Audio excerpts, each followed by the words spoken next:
Good afternoon, bee and honey enthusiasts. It's Ryan McElhaney from MacBeeBuzzin here, and today is an exciting day because we get to do our first official hive inspection of the 2022 season. Yeah. So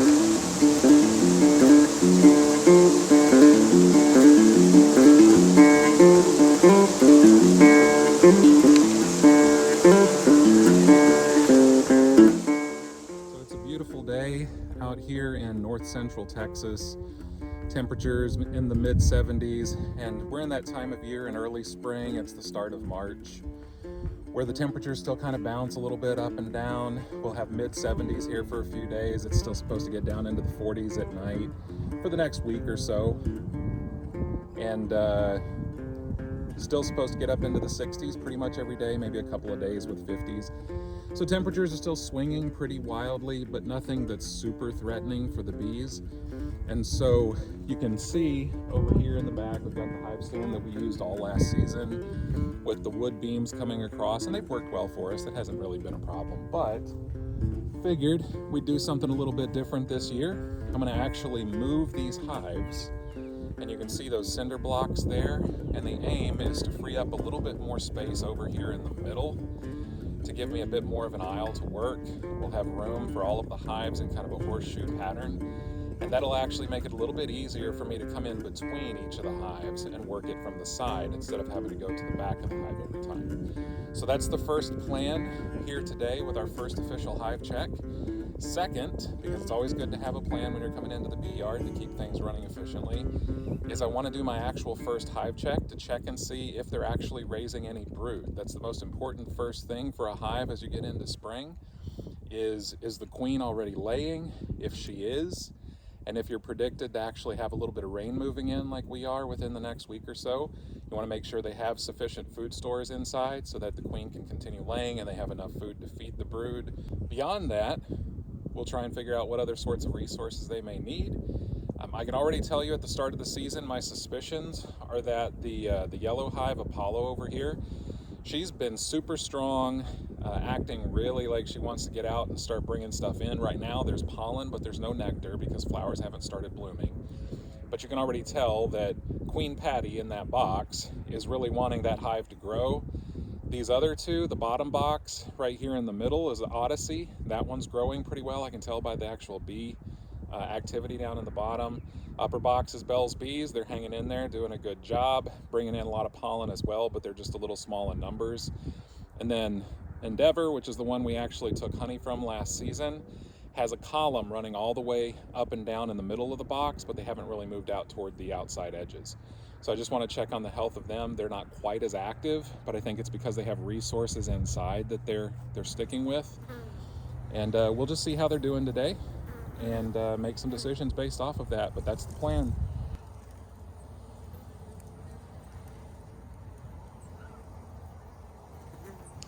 So before I pop the top, I thought this would be a good thing to show. So you can see right here at the entrance, bees are bringing out this big piece of wax paper. A little bit ago, probably about a week and a half ago, I actually put a pollen patty in here, so some protein bars that I made for the bees, and you put it in wax paper to keep it moist. The fact that they're chewing through and bringing that out the front of the hive means that they've actually been consuming that pollen patty, so that's our first good sign. And first thing I'm going to do, since this is the first inspection, is go ahead and put some smoke. We'll let them know that we're coming, number one. Number two, try and hide some of that alarm pheromone if they start putting some of it out. It's the first inspection of the season, so don't know what their temperament will be. And so I'm going in with one glove on my left hand, but keeping my right hand free just for dexterity purposes. So, man, when I've looked at these girls before, they were kind of pretty far apart, pretty tightly clustered. And it made it look like there weren't a whole lot of bees in this box. But with what I'm seeing right now, there are actually quite a few more bees than what I would have thought. And they've been working on this pollen patty that I put in, which is great to see. And then also some of the sugar that I've got in here for them. Now what I'm gonna go ahead and do, I had tape on here just to help weather seal it for them during the cold weather. I'm taking that off just because it's hard to actually inspect any of the frames when this feeder rim is up top.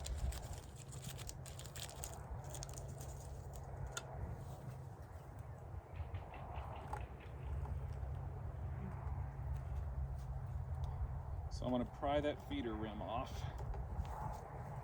which this thing's been on most of the winter season, so it's glued down pretty tight.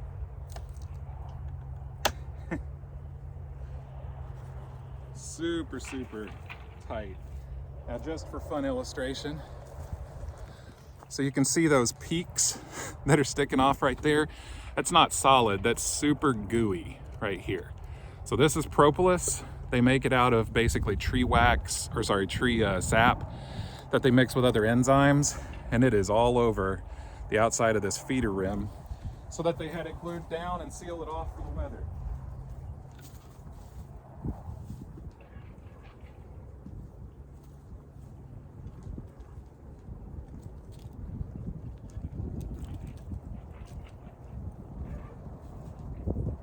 Lots of bees in here. That is super promising. I'm trying to get some of these girls off this sugar for the moment. Mostly because I'm going to set this off to the side and I want to make sure they stay where they belong.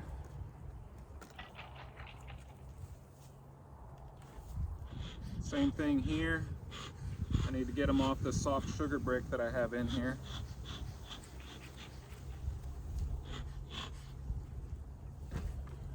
And take this piece of tape off because I don't want that to annoy them.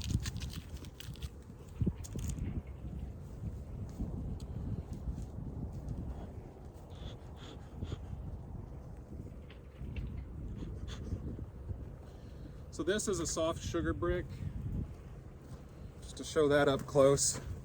So this is a soft sugar brick, or at least part of what's left of one. It's one of the things that I made in the house just to feed them during cold season.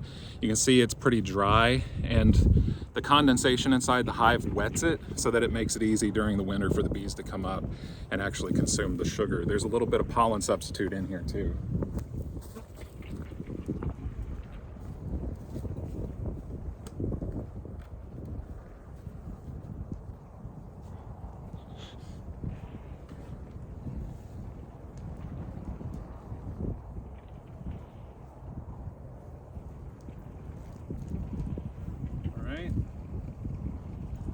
So they are really going to town on this. This is a pollen patty. So this is that homemade protein bar that I gave them for them to eat. So you can see the underside is kind of chewed out on this. And the other thing to check this time of year is just to make sure that there aren't any larvae from hive beetles and that sort of thing in there. It's looking pretty good. Set that off to the side. All right, so now let's check a couple of frames. I don't want to go too crazy in here. First thing I think I might need to do is check this outside frame. And before I can do that, I need to take this beetle trap out. I don't really see any dead beetles in there, which I'll choose to take as a positive sign, just because I haven't seen any beetles here on the top either. And so perhaps we don't have much of a population of hive beetles in here at this moment, which would be fantastic because they're a nuisance to the bees.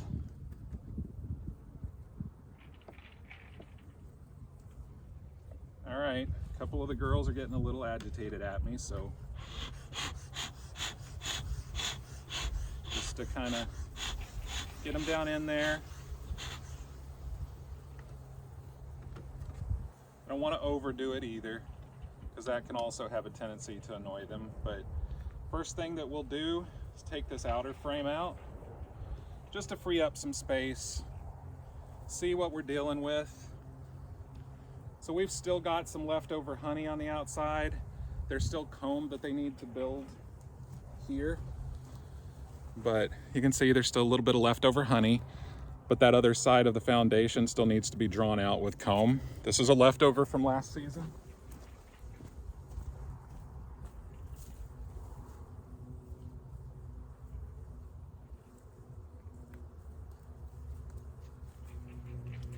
And then we're gonna go straight to the middle of the box to try and see whether the queen is laying.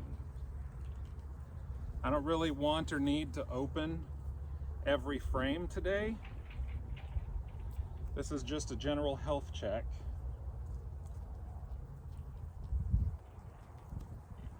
And there's so much propolis up here. That's why I needed to take that other frame out,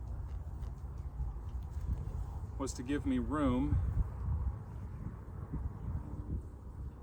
to pull out one of these center frames without risking rolling the queen.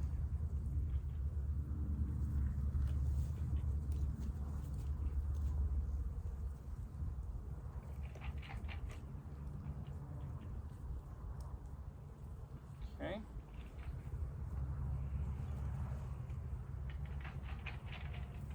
And that is good news.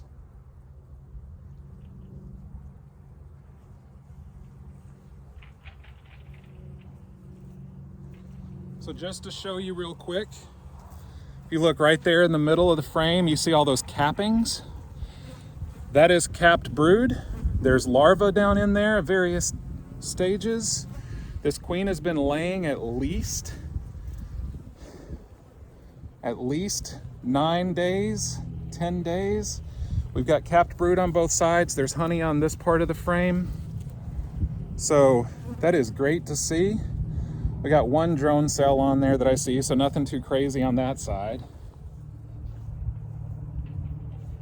I don't see the queen on this frame, but we know she's laying because of the young larvae. So that is all I need to see in here.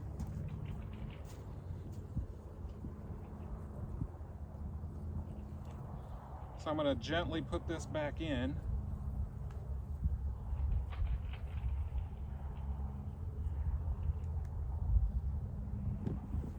And just for good measure, I think I may look at this next frame too.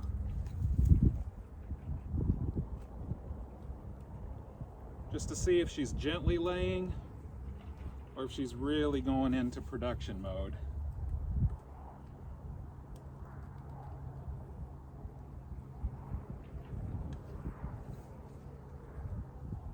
Beautiful. So we've got larvae, capped brood on this frame as well, and there's still honey nearby. Both sides. Don't see the queen, she's hiding out somewhere, which is fine.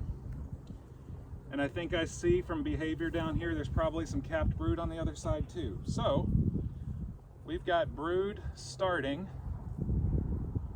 on 3 frames at least. It's not the full frame, but it's about half on each of these. And we're gonna go ahead and close them back up because we don't want the brood to get chilled. We want to make sure the bees stay right on top of it. But I can tell you from looking at this box that that area where the brood is at, every time I've come out during winter to look at this hive, that has been where the cluster was located inside the box. So the bees were staying right on top, and that gave the queen a nice warm area to lay. What this also means is we've got a little bit of a population in there that's gonna emerge in about another week and a half to 2 weeks. And for every 1 frame of full brood that you have, that amounts to about 3 frames of bees once they emerge. Now, this wasn't nearly that much. We're only looking at probably a total of about 1.5 frames of, maybe 1 frame of actual capped brood total in the whole box, which will give us about 3 frames of bees. So in about 2 weeks, we'll want to check and make sure that this hive actually has enough space before we have to consider putting a box on. So that's good news to watch. We'll put our beetle trap back in here for now.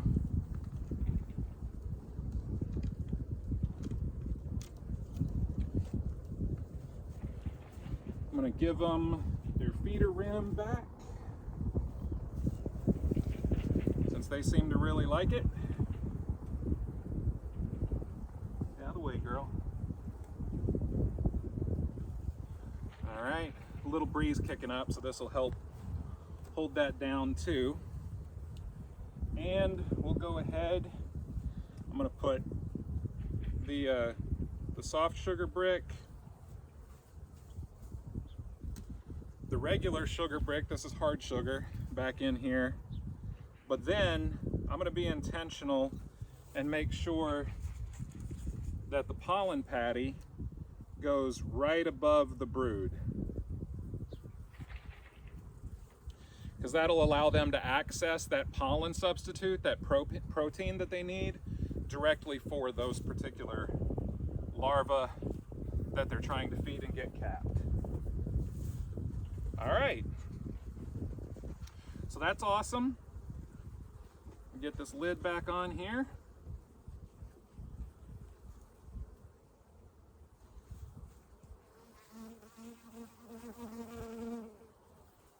Now the next thing that I'm going to need to do, so let me make sure my smoke is still going, but the next thing I'm going to need to do is actually lift that box and put it on its own bottom board over here. And then once I do that, I think I'm going to go ahead and move the bottom hive forward and just set this box back right there, because there's a lot of bee activity happening on this side with this opening, and I just want the girls to be able to find where they're supposed to end up.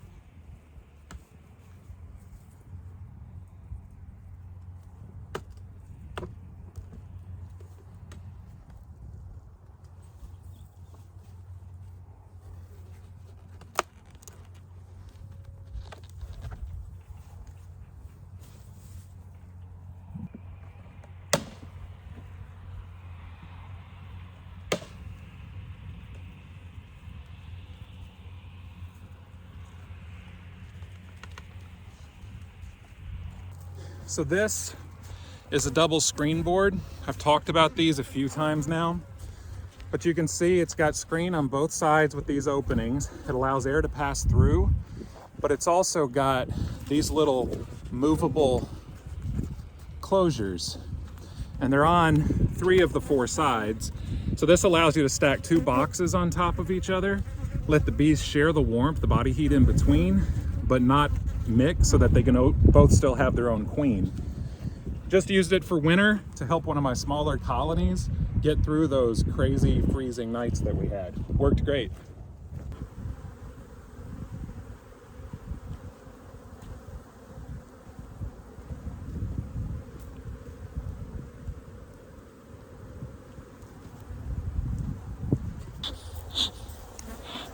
So as you may be able to tell, that move stirred them up a little bit.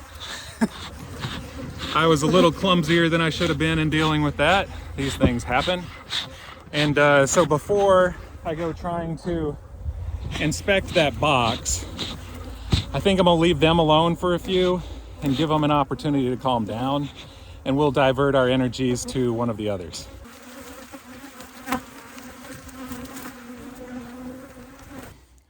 Sometimes things don't go quite according to plan in the bee yard. As you could probably see there, was moving that box, made a stupid mistake. And you saw that the box kind of tilted like this, that moved some comb on the inside, probably freaked the bees out. And what it also did is that entrance reducer that's on the front, because I had to reposition that hive, it actually knocked that entrance reducer inside the box, which means it would have been right up against the frames, which then of course put the bees on alarm, and they came pouring out. And as you can see, they were going after me and going after the camera, because they see the camera, they figure it's this thing on a black stand. The camera's dark, it's black, it's blue. And so as far as they're concerned, it's a predator trying to get into the hive. So I got that hive set up where it's supposed to be. I got the entrance reducer put back where it's supposed to be. I got a new lid cover put on that so that they can have a few minutes to settle down. And then I came up over here by the house just to get out of the space, because I know that they're a little bit on high alarm right now, to give it a few minutes. So we'll give it probably about 5-10 minutes for them to chill out a little bit. All right, so I know there'll still be some heightened guard bees over here, but I can tell in looking at the hive that there are a lot fewer bees outside. Seems like the others that are coming back are bringing back pollen, so most of them are the foragers. And getting that entrance reducer back on that smallest setting helped. I've got a couple of bees buzzing me now that recognize me still.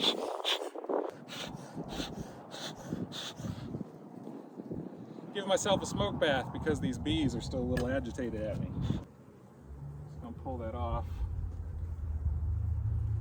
So you can see here, this is honey that I left them for winter. A little bit on the back side too. We're going to go right in here where this looks like it would probably be, if they have any brood, where the brood would be. It's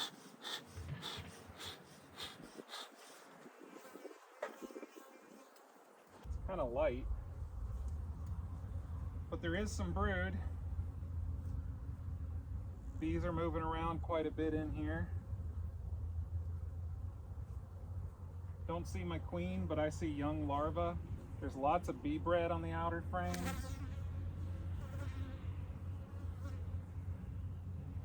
All right, so the queen is laying. I also put a pollen patty down low last week. And I can see that they're eating that down there, so that's good. So far, no hive beetles in the hives I've taken a look at. Just had a couple of these girls pop up to check me out. They're not happy with me being up here, especially since the queen has been up in this box. Okay, but she hasn't really been on this frame. There's no eggs, no larvae, but there is a whole lot of bee bread. When I say bee bread, if you look on this part of the frame over here, you see all of that yellow and orange and gold. That's bee bread. It's pollen that they've stored up that they'll access as they feed that larva. I've got some oxalic acid dribble.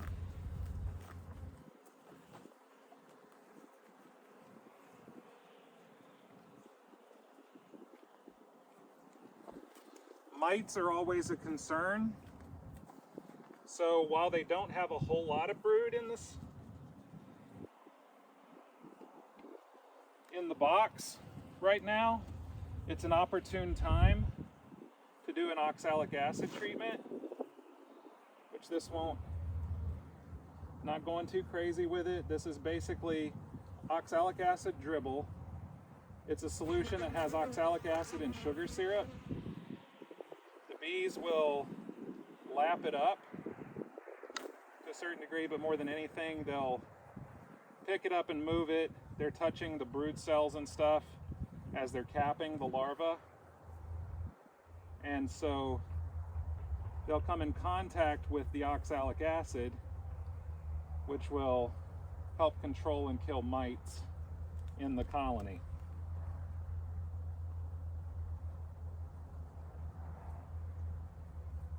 And, oops, got a little bit on top of the frames. It's not really what I want. It happens. You really only want it where the bees are, and you only want 5 milliliters per seam of bees. And I don't really have bees out here. So I'm going to tell you what I'm seeing. So I looked at the 2 boxes. The top box had a frame brood where there was uncapped and there was capped brood, not a lot. It's an opportune time to do an oxalic acid treatment. So that's what I was doing. Oxalic acid, in case you don't know, is basically a thing that you'll see in vegetables like your leafy greens, broccoli, that sort of stuff. We eat it all the time. This is just a concentrated form of that, despite the name sounding intimidating. But here's the other thing. It's spring, the queen's laying, she's chosen the top box, and really what we need is for the queen to be laying in the bottom box, because the top box becomes our first honey super eventually. So what I'm going to do is what's called a box reversal. And so I'm going to take the top box, put it on the bottom.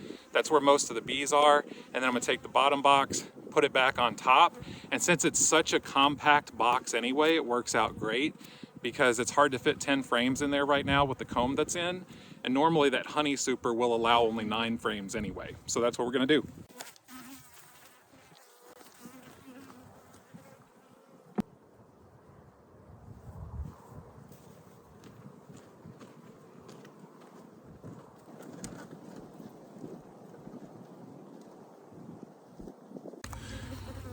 So at some point my camera cut off.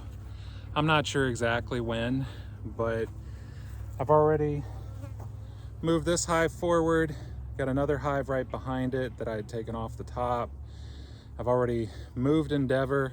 I did a box reversal because the queen was laying in the top and we really want her moving down and laying in the bottom box because that second box becomes the honey super when the nectar starts flowing. So next up, we're going to go into what I know is my most active colony, this yellow one right here. So this one is Hive Apollo with Queen Patty, and they've been acting like they're really off to the races. So I don't know what I'm going to see when I open this one up, but it should be fun. Just to give you a peek, you can see all of these bees in this top box, which is great. See how calm they are? These are nurse bees just taking care of business. Lots of bees down at the entrance too. So that is most certainly a strong colony coming out of winter, but it's also something that I want to keep an eye on because they have lots of resources. They're super healthy. Some of these are a little weaker and they're not growing as fast. So it's an opportunity to borrow resources from one to give to the other.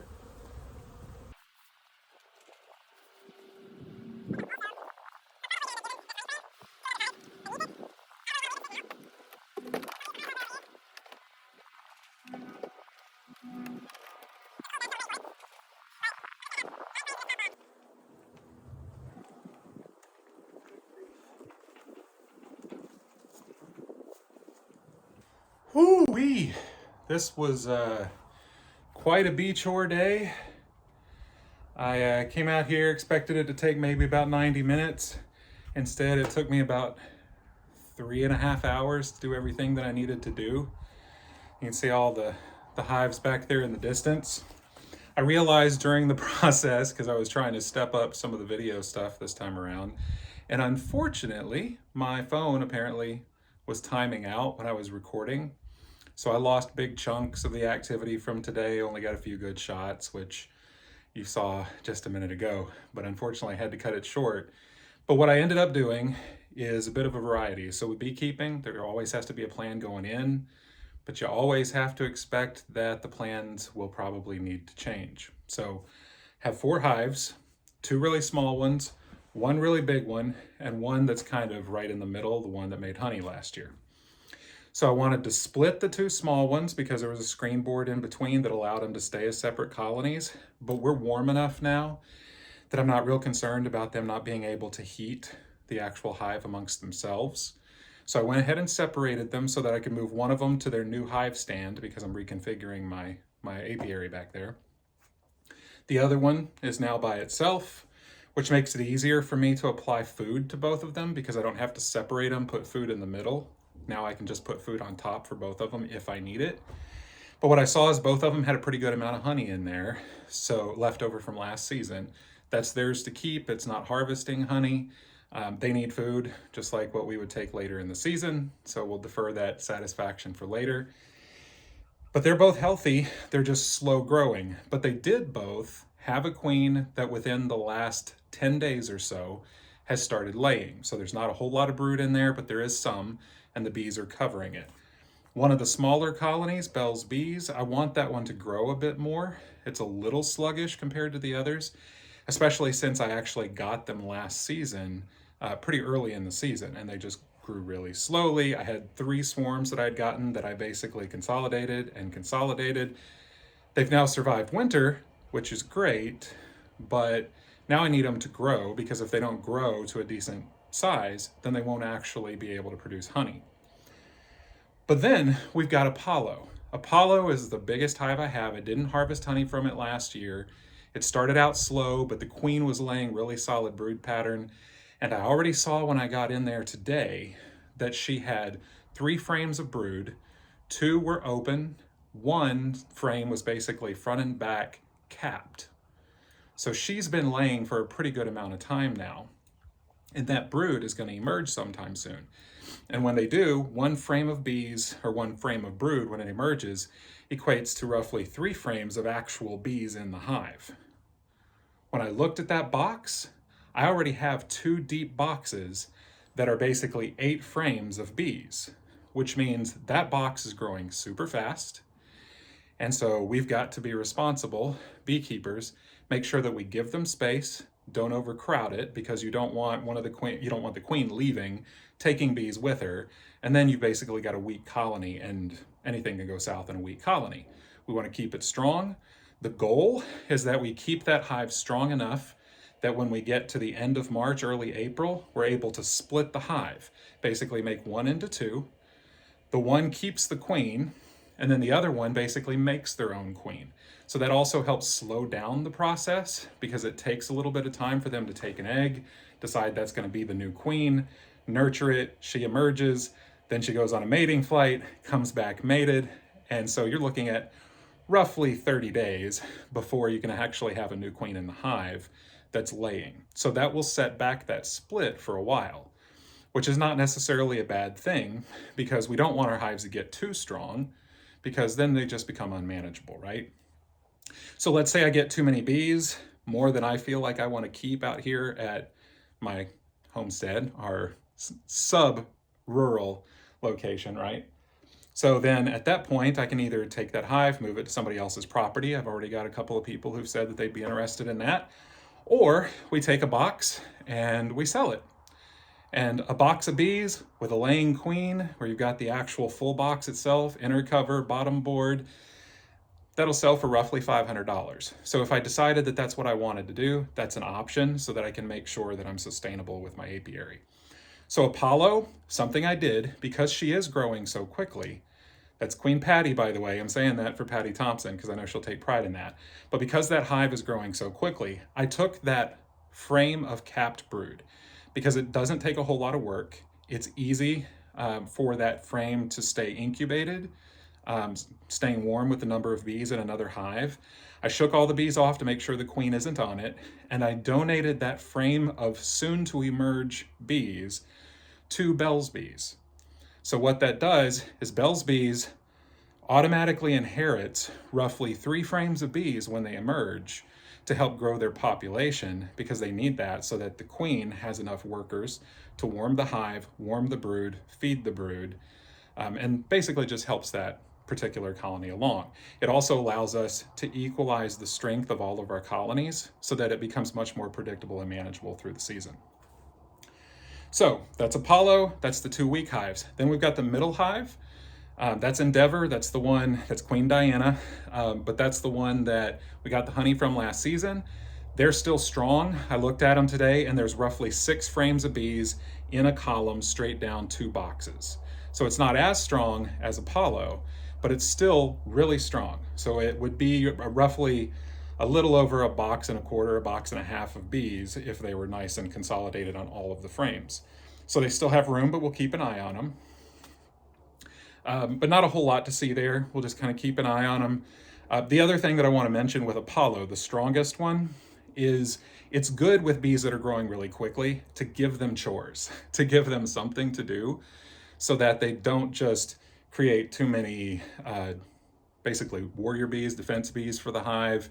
Also, you want to kind of knock back some of that tendency to go out and forage or go out and rob. You want to give some bees something else to do in the hive. So what I did is I added another box. And the only reason I did it isn't because it's really time for the season. It's because I know that there are a lot of bees in there. They need some room to move around, so it takes away some of that feeling of claustrophobia inside the hive. So it reduces that likelihood of swarming or developing swarm cells. The other thing I did, though, is I had some frames of honey in my freezer that I kept from last season that I knew I wasn't going to harvest because it was on when I did my mite treatments. And so I marked those frames and I checkerboarded that top box. So there's honey up there. I took it out of the freezer to let it defrost, and I have it alternated. Honey, blank, honey, blank, honey, blank, all the way across for 10 frames. So the bees will recognize there's honey in that box. They'll come up. I'm going to stop feeding them because I know there's honey in that box for them to actually consume. And because I don't want to keep that honey, I'm not going to harvest that particular honey next season. That's why I marked the frames. But it brings the bees up. But those other frames in between, it's called checkerboarding. So what that allows is the bees start drawing comb because that box of bees needs something to do. They're already feeling a compulsion to grow the hive, to make more room for the queen, and eventually to make room for nectar when that starts flowing in about 3 weeks. So I give them that space. They can consume the honey next door, use that for the calories, and hopefully draw wax on those other frames that are up there so that when we get ready to add second boxes to the other colonies once they're equalized, then all of the actual hives in the apiary have the ability to start immediately drawing honey. So that's the goal. That's how I managed things today. I moved all of my hives off of that wooden beam hive stand. I'll still have to tweak some things over time that I was noticing today, but that middle hive stand is going to go away and give me a nice horseshoe to work when I'm out in the bee yard in the future. Thanks for watching. Sorry again that my camera crapped out on me while I was doing it and I didn't get all of the footage. But hopefully I gave a decent enough post-game show on this so that you know what's going on. And we'll keep experimenting and see if we can do better quality videos in the future. Thanks for watching Mac Bee Buzzin'. Look forward to handing off some honey to some of you down the line. Have a great one.